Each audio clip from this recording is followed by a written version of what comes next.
আমাদের সাথে আছে জনপ্রিয় চলচ্চিত্র নায়ক আমাদের সবার প্রিয় আলেকজান্ডার বো ভাইয়া। ধন্যবাদ। যেহেতু একদমই ঈদ, আসলে আলেকজান্ডার বোর ঈদ কিভাবে কাটে, কাদের সাথে কাটে এবং কিভাবে কাটে?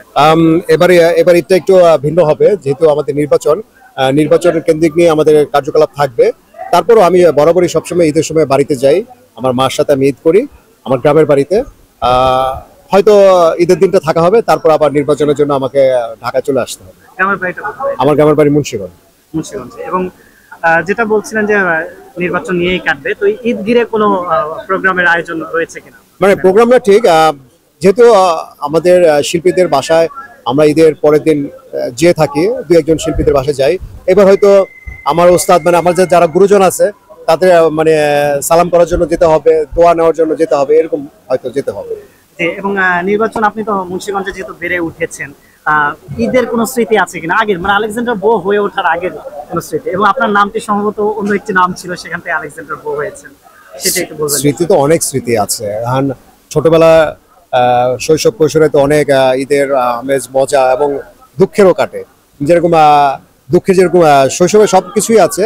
একটি ছিল যে একটি ঈদ আমি করতে পারিনি, আমি না শুধু আমার ফুল ফ্যামিলি। চাঁদ রাতের দিন আমাদের বাসায় চুরি হওয়াতে আমাদের নতুন জামা কাপড় সব চুরি হয়ে গেছে।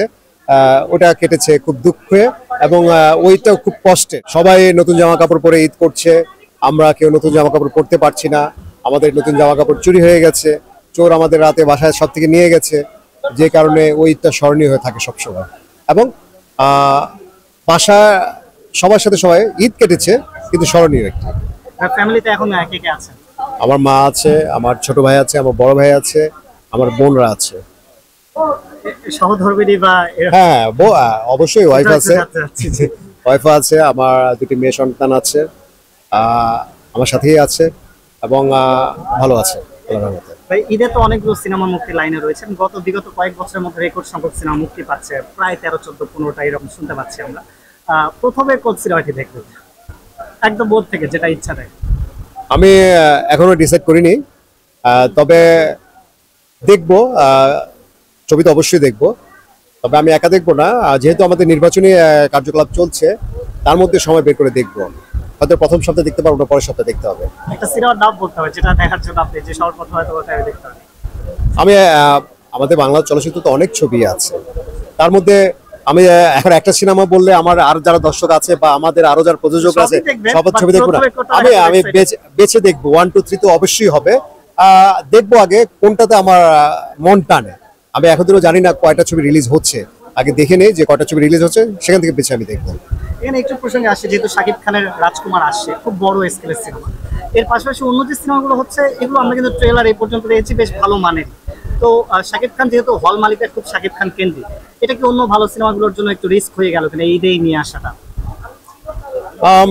সবাই যেহেতু ঈদে একটা অকেশন থাকে, সবাই ছবি দেখে, সবাই চায় একটা বড় পরিসরে রিলিজ করার জন্য।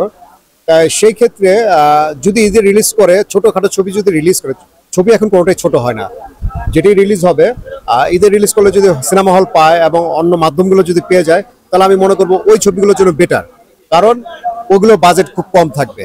আর শাকিবের ছবি যেটা বলছেন, ওর বাজেট সবসময় বড় বেশি থাকে, সেই ক্ষেত্রে ওর বাজেট অনুযায়ী ওটা বেশি থাকবে। যদি হল বেশি না পায়, তাহলে রিস্ক হবে বেশি। তবে যে প্রশ্নটা করলেন ছবি দেখবো, তা আমি মনে স্থির করেছি একটা ছবি, সম্ভবত একটা ছবি আসছে, মানে ডেড বডি, সরি, ইকবাল ভাইয়ের একটা ছবি আসছে। একটা ট্রেলার দেখে খুব ভালো লেগেছে, যে নতুনত্ব কিছু একটা আছে, এটা হয়তো দেখতে পারি ফার্স্ট টাইম। তারপর সেকেন্ড অন্যটা অপশন। আমরা অ্যাকশন স্টারকে আবার পাবো কিনা পর্দায়? অবশ্যই, কারণ আমাদের কাজ হলো অভিনয় করা।